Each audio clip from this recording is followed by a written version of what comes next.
Welcome. I've been asked to give a quick insight into the maintenance, service and repair of scuba diving dry suits. Unlike much of your scuba equipment, your dry suit is a relatively simple piece of kit.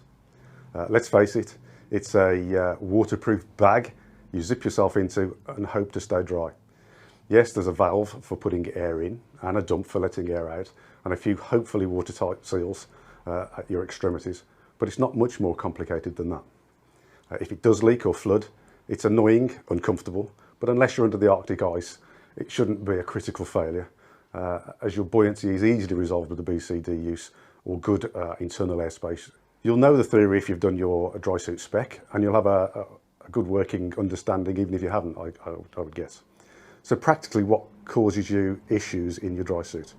Well, let's start with the most painful. A zip replacement is probably the most costliest issue in the life of your dry suit.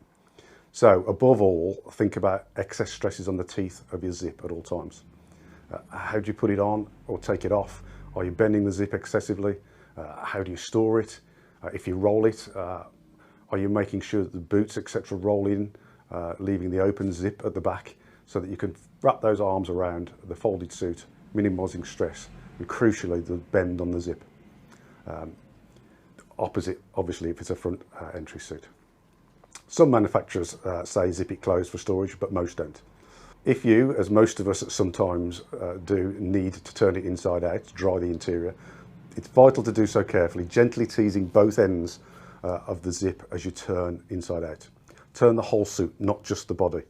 Never force it, never allow the zip to snap past its natural curvature. This is a zip killer.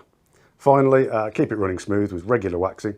It will stop it snagging, which again can lead to having to use too much force and cause that critical snap past that curvature. You can fit heavy duty zips. They are definitely stronger, but more expensive and not easy to source in odd sizes. But if you regularly mistreat even a heavy duty zip, then you'll kill it just as easily. Slightly perversely, in my view, your next expensive item to look after is your shoulder dump. More expensive than an inflator. The good news is there is very, very rarely an issue that develops with shoulder dumps. In over 4 years of scuba school servicing, the only dead shoulder dump was my own. Bought on a second-hand suit, and when I turned it, either to fully open or fully close, it just continually span ad infinitum. The answer, remove it, disassemble it, clean it, repair, test, check, refit, test it on the suit, dive a test dive. No, I didn't do any of those things. What I did, I unscrewed it, replaced it with a new one, and dived. They can be serviced, but it's not generally economically viable. This is even more true for the cheaper inflators also. A hole in your suit with a rubber flange, allowing air out, but stopping water entering. Easy to unscrew and clean if you think you've got a little grit in there. Make sure you tighten it back up, obviously. What can possibly go wrong with such a valve? Well, Daz, your scuba school guru, and I once took in a dry suit that a chap had bought from a friend of his. Alleged friend, that is. He was due to go diving. He was a relatively experienced diver. Perfectly good suit, inflator, seals, etc., all good. No shoulder dump, but he had a wrist dump, as we were talking about. So perfectly okay, you would think. Except when it was serviced, we found that the chap's friend that sold it to him was a surface dry suit user, wasn't a diver as such. So not needing to vent any air out and not wanting to get wet, he'd masking taped over the rubber valve inside the cuff dump, completely closing it. And I recall the colour vividly, the red electrical masking tape. Had the new owner dived without sending his new suit in for a service, he would have dived 20, 30, 40 metres, compensating as he went. Then the second he carefully started to ascend, he wouldn't have vented a breath of air from that suit, and an uncontrolled rapid ascent would have been a real possibility. Thankfully, we found it and we sorted it out. All that said, if your dump cuff or shoulder lets air out, it's working, so don't sweat it. I could go on about inflators for hours, I won't. Cheaper than a shoulder dump to replace, nearly the same as a standard neck seal in terms of cost. Why would you bother trying to strip and service? Very few, if any of the mainstream manufacturers' service teams will strip and service rather than replace. It can be done, but again, a failure of an inflator is so rare. If it happens, I'd confine it to the bin. Cheaper and easier, and let's not forget the peace of mind factor either in just replacing it. That said, inflator attachments, i.e. the male and female connectors, do differ in size, shape and configuration. The male connector is, however, easy enough to swap out, or you can get the corresponding hose to replace your existing one. The only pointer is, don't set out with a new suit without first checking its inflator connection is compatible with the hose on your BCD, or vice versa. So what else? Seals, I guess. Latex, neoprene, or silicone are your common choices. Pros and cons for each. If you go with latex, you get a pretty reliable seal, flexible, easy to use. Lifespan probably not quite as good as neoprene, as they degrade a little faster in my opinion, but cheaper and easier to replace. We are, if you're careful and keep your fingernails short, still talking about years of serviceable life from latex seals. Okay, so I've got a couple of neck seals on the desk here in front of me, just to talk through. Obviously we've got the latex one, which is the sort of fairly common neck seal that you'll see on most of your dry suits. That and the neoprene are the two usual ones that we fit. The silicone one I don't have, because they tend to be in the possession of the people that own the suit, and they fix their own, because that's the whole point of them. They swap out very quickly. These obviously need to be glued on.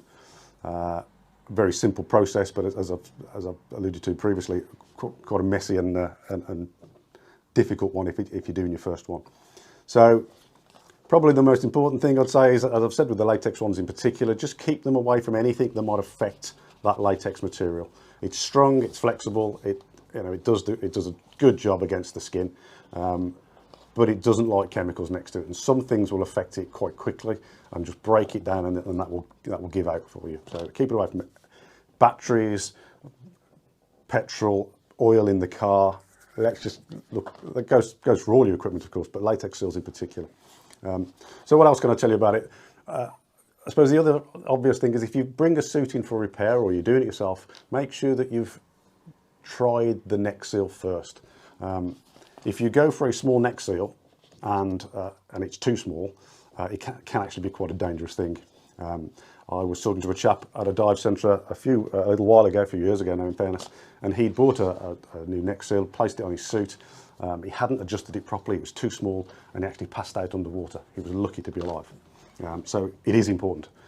It does constrict the blood vessels around the neck if you get it wrong, so make sure you're happy with it. If you've got one and you just need it to be a little looser, you can trim it down. You literally just, with a scalpel or a sharp pair of scissors, trim down along the lines, and I don't know whether you'll be able to see, but on all latex necks you'll get a number of lines that you can trim down.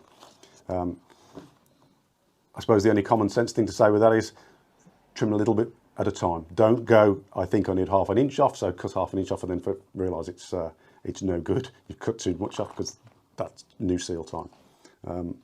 Much more than that, I don't think I can tell you.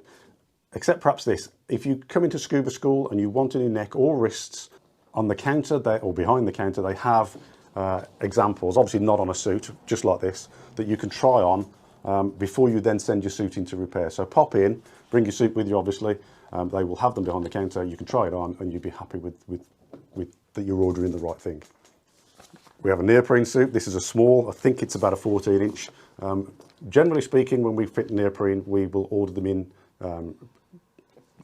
as a bespoke order, because obviously they don't have the flexibility in terms of the latex. So you need to get it slightly more accurate in terms of your neck size. That takes a little bit longer in terms of your suit being repaired, because we have to order them in, but not much in all fairness. As you can see, I've just turned that one inside out. So we talked about the smooth side of the neoprene, which obviously you can tell the difference. One is the rubberized neoprene side, and one has a sort of cotton coated version with the seam on that side as well. So a fairly simple piece of kit. We glue them on. The thing to remember, if you ever do one yourself, is that they generally come in like a bib shape. So you've got an area at the back that is slightly longer than the front, and it's important to recognise that is the back. So if you're fitting it, that's the bit that goes around the back of the suit, and the shorter side is at the front. The only other thing I'd say before we conclude on these, if you can see this one's been in storage for some time. It was one that we ordered that was the wrong size when it came, and I just put it into storage. But you have to be careful how you keep them, because you do get these folds that occur in neoprene. It's not a problem, it doesn't cause a problem in terms of leakage, but again, anything that's got a fold in is over time potentially a weak point. So if you can keep them as flat as you can when you fold them, when you store them, all the better. Again, just a personal observation, but if you prefer neoprene, go with a little smaller than you would for, say, your normal neck size. Remember that the smooth side is generally on the outside of the neck so that you can turn the top inch or so inside against your skin. Most neoprene wrists are smooth side in, so no need to fold, but not all. So again, check when buying a neoprene suit and make sure it's configured to your liking. Or bring it to Scuba School and we'll customise it to your needs. Silicone has the advantage of being simple to swap out at the side of the quarry or on the boat. The attachments can be a little clunky, not quite as clunky as a a dry glove attachment, but a consideration nonetheless. In the end, it's a personal choice. Just on seals, particularly latex, keep them away from any chemicals, petrol, oil, nuclear fallout. Even, we're told, but I can't personally evidence, excess aftershave, etc. for the gentlemen, obviously. I'm not sure who wears aftershave when diving, but that's what we're told that can sometimes affect them. Whatever, you'll know when they're on their way out, as they often get sticky and the latex can even adhere to your fingers. Neoprene seals don't break down like the latex will over time, but they do over that time lose their elasticity, and this can cause a leak after a while. But again, a year's worth of use if looked after.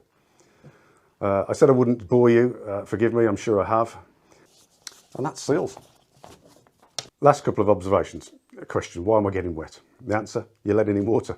Okay, it's an obvious answer, I know, but it is. Someone being helpful, grabbing you perhaps to help you spin in the water while they're training you.